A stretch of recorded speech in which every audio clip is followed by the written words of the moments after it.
اس کے انعقاد میں آپ کی شعوری کوششوں کا شامل ہونا ضروری ہے. روایتی شیعہ نہ بنے. روایتی شیعہ وہ ہوتا ہے جو گھر سے نکلے، امام بارگاہ آئے، مجلس سنے، ماتم کرے، گھر واپس جائے اور یہ سمجھے کہ میرا فریضہ ادا ہو گیا. یہ روایتی مسلمان اور روایتی شیعیت ہے. اہل البیت کی شیعیت کیا ہے؟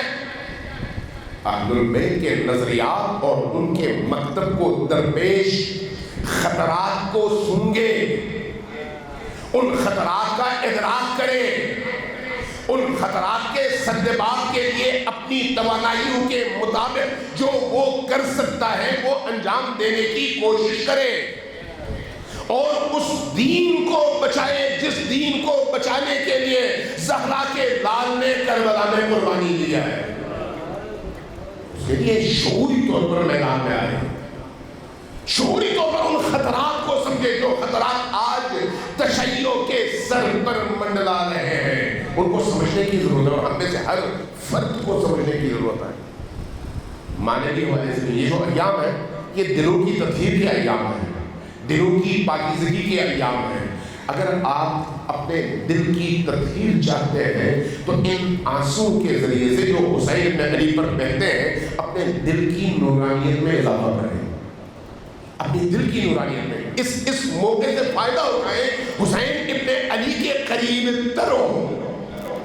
اس موقع سے فائدہ اٹھائیں، شب و روز حسین کو یاد کریں. اس موقع سے فائدہ اٹھائیں، صبح اٹھتے ہی حسین کی بارگاہ میں سلام عرض کریں.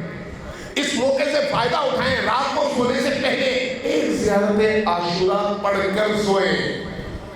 ایک زیارت عاشوراء 5 منٹ آپ کے لگیں گے لیکن پڑھیں. زیارت عاشوراء اسرار آل محمد میں سے ہے، اس کی حفاظت کریں، پڑھیں.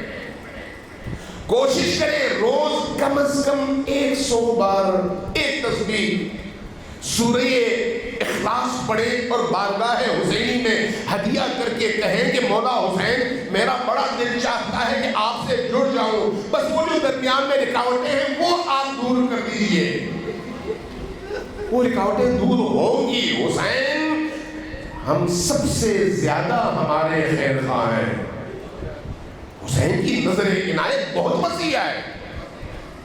حسین اپنے دشمنوں کی ہدایت کے لیے تڑپتے ہیں تو وہ اپنے دوستوں کو کیسے چھوڑ سکتے